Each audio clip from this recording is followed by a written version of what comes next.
Ravi de vous retrouver pour cette édition, mesdames, messieurs, bonsoir. Au menu de l'actualité, la déforestation et ses conséquences sont en partie à l'origine du changement climatique. La population s'est prononcée sur ce sujet, les détails dans un instant. Les moustiques tigres menacent la vie des populations en France. Les autorités sont en alerte et prennent des mesures de prévention. En fin d'édition, nous allons nous entretenir avec l'ambassadrice de l'environnement 2023 sur le projet de son mandat et les activités effectuées pour sa réalisation. C'était les titres. Bienvenue, voici pour vous le journal.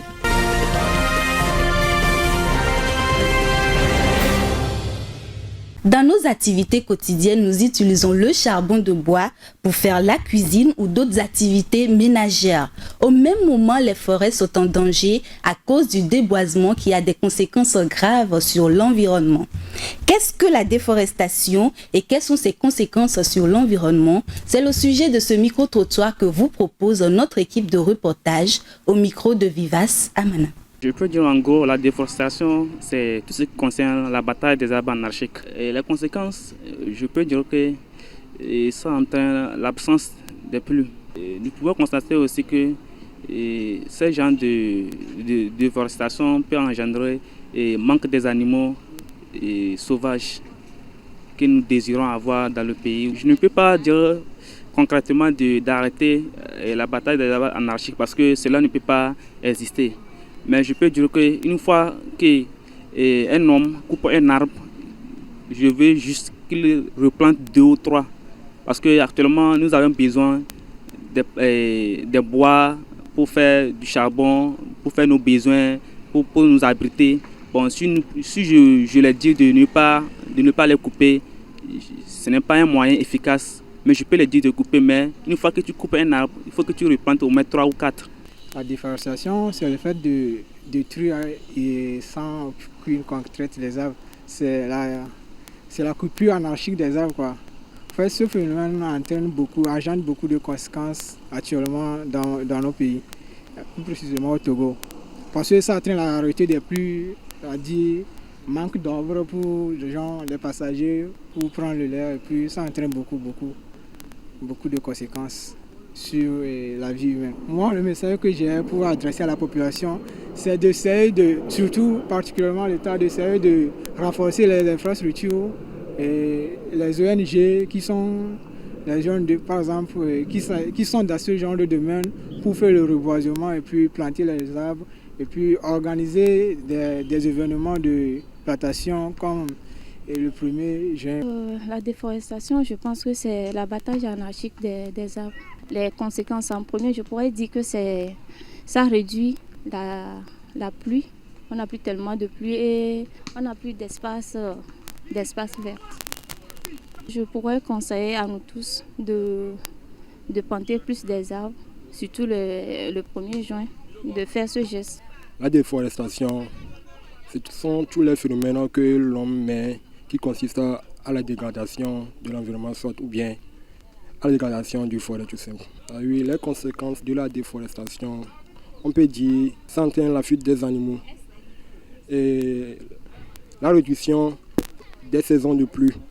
Alors, il est bon de protéger les forêts, de protéger même tout l'environnement, éviter l'abattage anarchique, les feux de brousse, tout ça entraîne plus de conséquences. On peut dire que la déforestation, c'est le fait d'abattre tellement d'arbres et on n'en a plus. Quand ces arbres sont abattus, on se retrouve à des anomalies et qui font que on a des conséquences sur notre environnement. Et je trouve que ces conséquences-là font que même l'agriculture a des problèmes au Togo. Alors les solutions que je propose, c'est d'arriver au moins à sensibiliser la population à mettre encore des arbres, à planter des arbres pour qu'on puisse avoir de bonnes pluies et avoir une bonne agriculture par rapport. Restons dans le contexte de la déforestation, mais cette fois-ci au Cameroun. Les pygmées sont menacés par la déforestation qui ravage le patrimoine végétal et crée la famine. Ils sont confrontés à un sérieux problème d'habitation face à ce phénomène. Plus de précisions dans le commentaire d'Irène Pakpadina. La destruction des forêts tropicales menace la vie des pygmées au Cameroun. Cette population qui vit dans les forêts depuis près de 5000 ans se retrouve sans abri à cause de la bataille des arbres pour la production du bois et l'exploitation minière. Chaque année, 8 millions d'hectares sont exploités. Avec l'exploitation de la forêt, le mode de vie des Baka, des pygmées en général, est menacé. Si tout cela est coupé, les Baka sont voués à la perte de leur identité en général. Le pays tente de sédentariser cette population, mais les pygmées n'ont pas le droit de s'établir ou de pénétrer dans les forêts des parcs nationaux. Nous sommes liés avec la forêt et la forêt est notre patrimoine. Qu'on trouve tous les essences, toute la nourriture provient de la forêt. Pour les pygmées, les responsables de cette déforestation sont bien visibles. Chaque jour, ils observent des entreprises venir abattre les arbres. Voilà, c'est les camions qui évacuent chaque jour, qui ont vraiment dégradé la forêt, qui a fait que la forêt ne doit plus avoir de valeur. C'est ces camions-là ici. C'est eux, c'est leur travail. La déforestation continue par faire des ravages en Afrique. Elle entraîne la destruction des écosystèmes, la disparition des habitats naturels et le réchauffement climatique. Selon la plateforme de surveillance des forêts Global Forest Watch, le Cameroun a perdu en 2020 plus de 100 000 hectares de forêts tropicales. Face à cette situation alarmante, les experts de la protection de l'environnement et de la promotion des droits des peuples autochtones appellent le gouvernement à accorder une place de choix à cette communauté menacée d'extinction. En Ouganda, les zones humides autour du lac Victoria sont menacées par l'exploitation du sable. Cette pratique rend vulnérable l'environnement de cette région de l'Afrique, comme nous le verrons dans le commentaire de Vivace Amanon. La zone humide autour du lac Victoria est menacée par l'extraction du sable. Les mineurs de sable, légaux et illégaux, dégradent cette zone depuis plusieurs années. Cette région humide est défendue par les militants écologistes, les responsables locaux qui sont frustrés par les autorisations accordées aux entreprises exploitant du sable. Monsieur Charles Tamale, maire du Lukaya, une localité située dans la zone du lac, met le blâme sur l'autorité nationale de gestion de l'environnement qui délivre des licences d'exploitation aux mineurs alors que la zone devrait être protégée par cette même institution. L'exploitation du sable autour du lac Victoria sert principalement dans l'industrie de la construction au vu de sa qualité. Mais cette extraction est une activité qui conduit à l'utilisation de 50 milliards de tonnes de sable par an selon un rapport du Programme des Nations Unies pour l'environnement publié en 2022. Selon cette institution onusienne, les zones humides saines peuvent aider à contrôler le climat local et les risques d'inondation. Les autorités des pays situés autour du plus grand lac d'Afrique que sont la Tanzanie, l'Ouganda et le Kenya doivent converger leurs efforts pour protéger cet espace naturel des différentes menaces auxquelles il est confronté. Notons que le lac Victoria, avec sa superficie de 68 800 km², abrite la plus grande zone de pêche intérieure d'Afrique qui produit environ 1 million de tonnes de poissons par an. Ce bassin fait vivre 25% de ses riverains et emploie 200 000 personnes grâce à la pêche. Le moustique tigre est l'insecte qui fait l'objet de surveillance par les autorités européennes face à sa progression au fil des années. Cet insecte peut transmettre à l'être humain des virus comme celui de la dengue causant des nausées, des éruptions cutanées ou des maux de tête. Plus de précisions dans le commentaire qui suit. Dès le début du mois de mai, les autorités sanitaires seront sur le qui-vive. La surveillance de la multiplication des moustiques tigres sera renforcée et ce jusqu'au 30 novembre. La progression rapide des moustiques inquiète le monde. Le moustique tigre s'est installé en 2004 dans l'Hexagone. Il est aujourd'hui présent dans 71 départements selon le ministère français de la Santé. Depuis 2010, le nombre de départements métropolitains colonisés par le moustique tigre a été multiplié par 10. Le site de surveillance Vigilance Moustique affirme que la progression du moustique tigre a été spectaculaire cette année. Reconnaissable grâce à ses rayures noires et blanches, le moustique tigre est originaire des forêts tropicales d'Asie Sud-Est sud-ouest et il évolue surtout dans les territoires chauds. Face au réchauffement climatique, la crainte est donc que le moustique progresse toujours plus vers le nord et qu'il puisse à terme rester actif quasiment toute l'année en cas d'hiver peu rigoureux. Le moustique tigre est un important transmetteur de virus dans d'autres parties du globe terrestre. Dans certains départements d'outre-mer, il est pour le moment essentiellement simple nuisible en métropole. Un site de signalement est également mis à la disposition de la population pour qu'elle puisse signaler la présence du moustique tigre. La validation du signalement peut conduire à compléter les observations du dispositif de surveillance entomologique active en installant des pièges pondoirs dans cette nouvelle zone.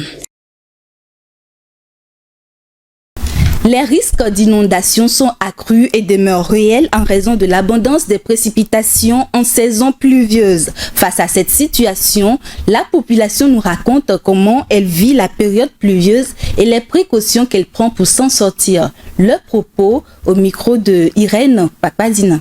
Sur cette route, quand il pleut, il y a beaucoup d'accidents qui se produisent. Et je prends l'exemple d'ici, nous voyons qu'il y a un pavé collé au mur du CG.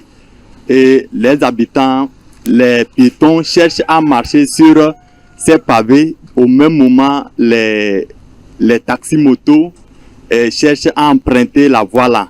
Et beaucoup d'accidents se produisent à ces moments d'inondation ou bien à ce moment de la pluie.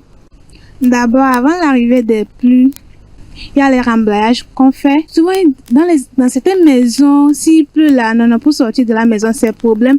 Il y a certaines parcelles, c'est tellement vaste. Donc, les gens sont obligés de scinder des parcelles pour qu'ils puissent marcher et sortir. Et puis, souvent, sur les rues aussi, non. On n'arrive même pas à sortir.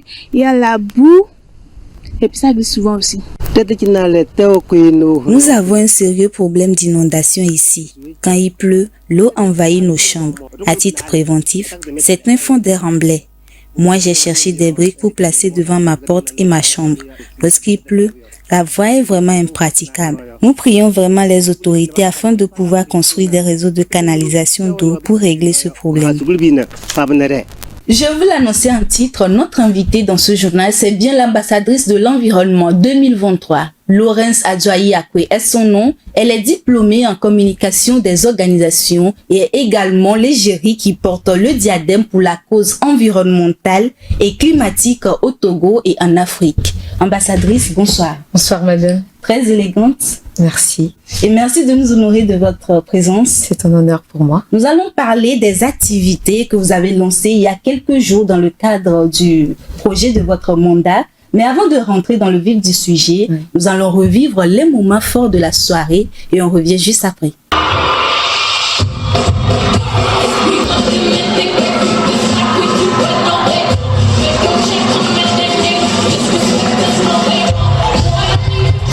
Population togolaise, mes frères et sœurs, mes pères, mes mères, pourquoi ne pas prendre ce qui est bon et l'adopter?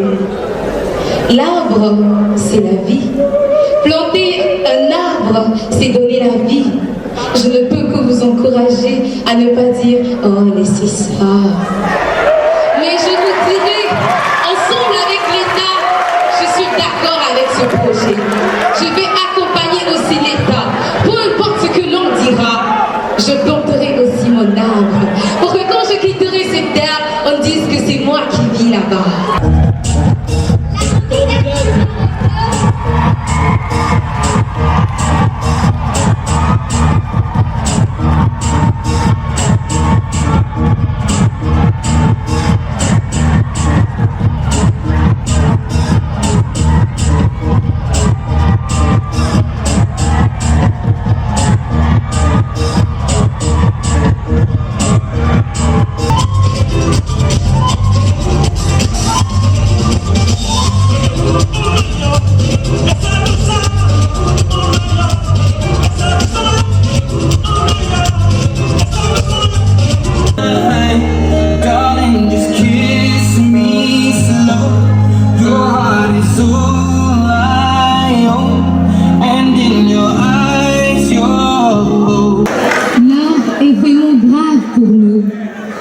L'environnement crie arrêtez ce que vous faites. Les pauvres, les faibles qui crient. Sauvez-nous, au secours, nous n'en pouvons plus.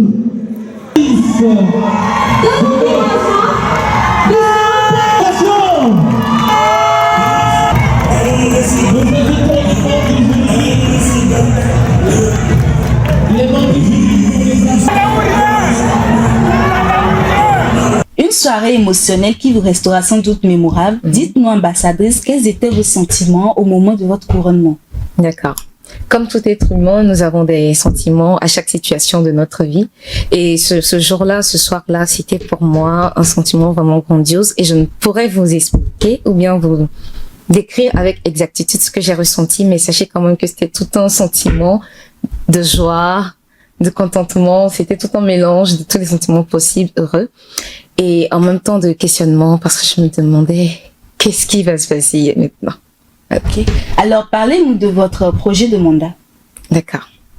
Aller sur le terrain, comprendre la situation de la population, le pourquoi la mauvaise gestion est pratiquée, le pourquoi ces actes inciviques et comment apporter ma part pour la restauration progressive de la bonne marche, de la bonne gestion des choses, était plus le bien fondé de mon projet de mandat. Alors, cela consistera à communiquer, pas que communiquer, mais sensibiliser la population et faire des actions sur le terrain avec cette population. Voilà. Quel est donc le thème de votre projet de mandat? Le thème de mon projet de mandat, c'est notre quartier, notre maison commune. Ok. Alors, qu'avez-vous pu faire depuis votre élection jusqu'à ce jour dans le cadre du projet de votre mandat? D'accord. Bien avant de commencer, j'ai eu à rencontrer certaines autorités. Je suis allée voir les acteurs du terrain, ceux qui sont déjà dans le domaine de l'environnement, histoire de comprendre le bien fondé de la chose et qu'est-ce qui se faisait déjà sur le terrain et qu'est-ce que maintenant moi, en tant qu'ambassadrice, je pourrais apporter pour la bonne marche des choses. Alors, nous avons eu aussi à mener des activités avec ces autorités-là. Avec ces acteurs, nous avons eu à aller sur des terrains, voir comment se pratique la bonne gestion de l'environnement, ce qu'est la protection en bonne et due forme. Et non seulement ça, nous avons eu à faire des activités de reboisement. Parce que là, on doit vraiment s'accentuer dessus. C'est ce qui est vraiment palpable aujourd'hui. C'est ce qui est important à faire. Et non seulement ça, nous avons eu à faire des activités de salubrité. D'où celle que vous avez eu à voir. Le 22 avril dernier, vous avez lancé officiellement le démarrage de vos activités, au cours de laquelle était présente notre équipe de reportage. Nous allons juste suivre un extrait de ces activités. On se retrouve après. Munis de balais, râteaux, brouettes, perles, fourches, sacs à poubelle, la jeune équipe dynamique du Comité international ambassadrice de l'environnement a mené une activité de salubrité au contournement de Kégué. Des sachets enracinés dans les terres jusqu'à l'intérieur des caniveaux ont été dégagés. L'ambassadrice verte et son équipe montrent leur dévouement dans la protection de l'environnement. Cette activité marque officiellement le démarrage du projet de son mandat. Nous avons décidé aujourd'hui avec le projet du mandat de l'ambassadrice de mener des activités. Son projet phare qui consiste à sensibiliser, à communiquer avec la population, à ne pas aller vers les actes inciviques pour la protection de notre environnement ou bien embellir notre cadre de vie. Donc voici le pourquoi, après quelques mois de son élection, nous nous sommes rendus sur le terrain pour apporter le bon message à la population. Ensemble dans la détermination, ces jeunes ont rendu propre ces lieux qui étaient pollués par des déchets. Ils appellent la population à emboîter le pas. Les riverains félicitent ces jeunes pour leur engagement. Bon, ce qu'ils sont en train de faire là, c'est bon. Parce que ça arrange la ville, ça va être propre quoi. Parce que nous-mêmes, on est ici, on est en train de voir ici là, c'est pas bon là, c'est pas bon. Et il faut que ça va être propre partout. Et ça, comme ça arrange la ville. Le Comité international ambassadrice de l'environnement CIAE a démarré ses activités en 2019. Son objectif est de promouvoir l'implication de la femme, en l'occurrence la jeune fille, dans les processus de préservation et de la restauration pour une planète verte. Des jeunes engagés dans la protection de l'environnement, chose qui n'est pas aisée. Dites-nous, ambassadrice, pourquoi avoir attendu pendant des mois avant de démarrer vos activités? D'accord. Tout projet a besoin d'un appui avant de commencer. Alors, en amont, il y a eu des études que nous avions voulu faire avant de commencer les choses. Nous n'avons pas voulu nous précipiter afin de nous étouffer ou bien de ne plus pouvoir continuer le projet. Donc, en amont, nous avons plutôt préféré observer, voir ce qui se fait déjà sur le terrain. Où est-ce qu'il y a une faille? Qu'est-ce que nous pouvions faire quand nous allons commencer? Donc, en amont, comme je le disais déjà, on a eu à mener quelques études du terrain, à observer un peu la population, comment se fait les choses déjà chez elle, et quand nous allons venir, comment est-ce que nous allons rebondir. Donc, avant de lancer, c'est vrai que nous avons attendu trop longtemps, mais en même temps, il y a eu un souci d'appui financier, parce que nous avons besoin d'aide. Et là, je lance un cri de cœur pour les potentiels partenaires, parce que là, actuellement, nous avons eu à commencer, mais on est toujours dans un besoin, parce que le terrain est large, c'est vaste, et il faut des moyens pour pouvoir y arriver. Mais à force d'attendre, on finira par rien faire. Donc, nous avons décidé d'aller à l'action, ce qui a fait que nous avions attendu un peu avant de commencer.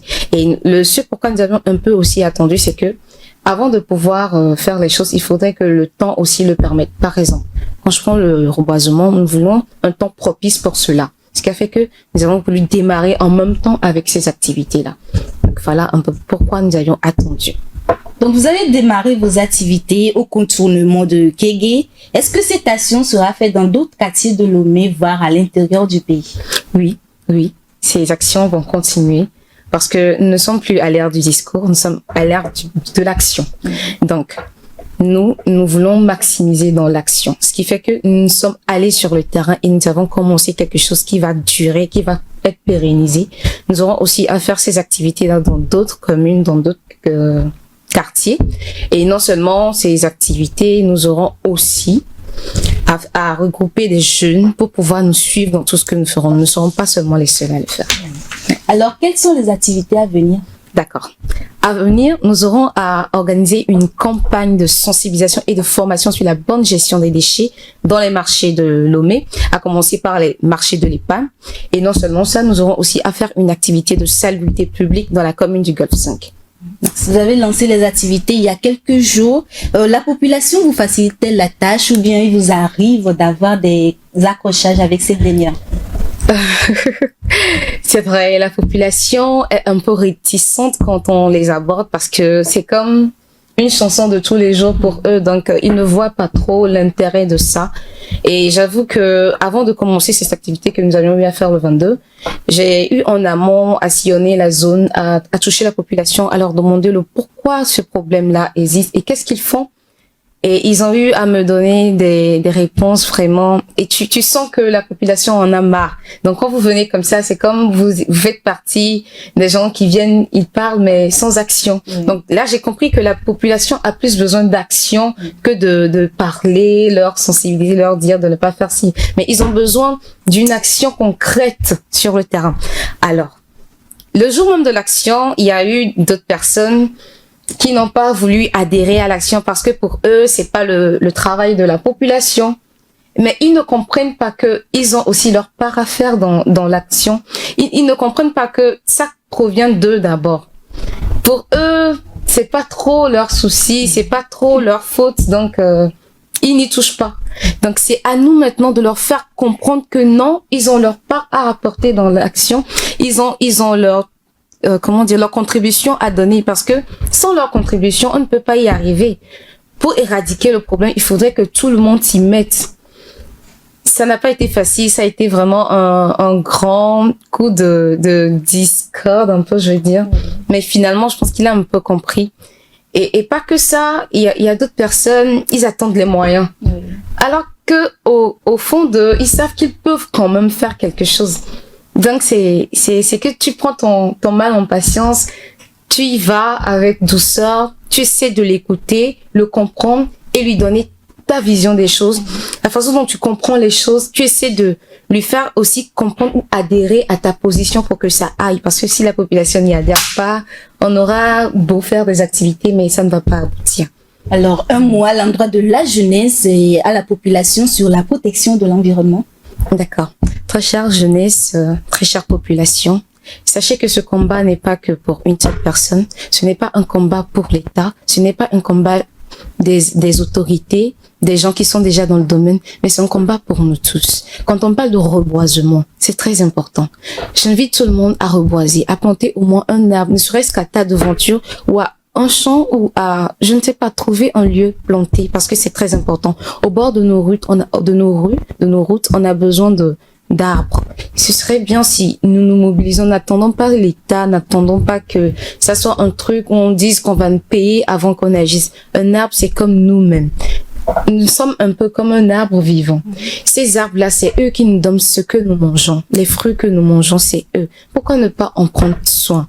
Et l'abattage anarchique des arbres pour des fins économiques, c'est bien vrai, on a besoin de l'argent et tout, mais voyons aussi le bon côté des choses et le mal que nous faisons à la nature. Quand nous coupons ces arbres, est-ce que nous remettons, nous replantons? Mais tant que vous ne replantez pas, comment est-ce que l'arbre là que vous avez coupé puisse avoir maintenant, à part la fin économique, puisse maintenant contribuer à l'évolution de notre environnement qui est à tous? L'environnement, c'est quelque chose qu'on banalise, mais c'est très important parce que si l'environnement dans lequel tu es n'est pas viable, je ne vois pas comment ta vie sera possible. Ne serait pas que planter, mais c'est important aussi de gérer nos déchets. Souvent, on ne prend pas soin de nos poubelles parce qu'on se dit, bon, c'est là-bas, on met les choses qu'on veut plus. Mais les poubelles, ce sont des trésors qu'on doit entretenir. Si la poubelle est considérée comme un truc qui nous sert de nous débarrasser des choses qu'on n'aime plus, c'est qu'on doit aussi lui donner une importance parce que ça place dans notre quotidien. Mais nous voyons que même autour de nous, nous salissons les endroits. Parfois, c'est juste un coin qu'on rend propre et puis le reste, ça ne nous concerne plus. J'invite tout le monde à vraiment revoir en fond ce qu'est cette problématique-là et que tout le monde se dise, j'ai aussi ma part à apporter. Je peux aussi prendre soin d'une zone, même si cette zone-là ne m'appartient pas. Je peux aussi balayer, rendre cette zone-là propre. Et quand tu le fais, quelqu'un d'autre aussi verra que, oh, telle personne a pu rendre propre cette partie-là. C'est que moi aussi, de mon côté, je peux rendre propre ma zone. Et ainsi de suite. Je pense que nous tous, nous aurons maintenant des rues propres, un quartier propre. Et non seulement ça, quand nous allons à des fêtes et tout, prenons toujours soin de pouvoir voir là où nous allons laisser nos déchets. Parce que après des fêtes, on remarque que l'endroit est très, très insalubre. Aujourd'hui, c'est la fête. Mais nous incitons tout le monde à poser des actes vraiment civiques. Disons que l'environnement, c'est un peu moi. Donc, je dois la protéger. C'est mon enfant. C'est ce que j'ai de plus cher. Donc, je vous en supplie, aidez-nous à pouvoir ensemble réaliser ce projet-là et à pouvoir augmenter nos chances de survie et à avoir une meilleure vie à l'avenir. Merci pour vos précieux conseils et merci d'être passé dans ce journal. Merci. Le travail et après le travail, l'indépendance, mon enfant. N'être à la charge de personne, telle doit être la devise de votre génération et il faut toujours fuir l'homme qui n'aime pas le travail, d'après Bernard Dadier. Bonne fête de travail à tous et bonne suite de nos programmes.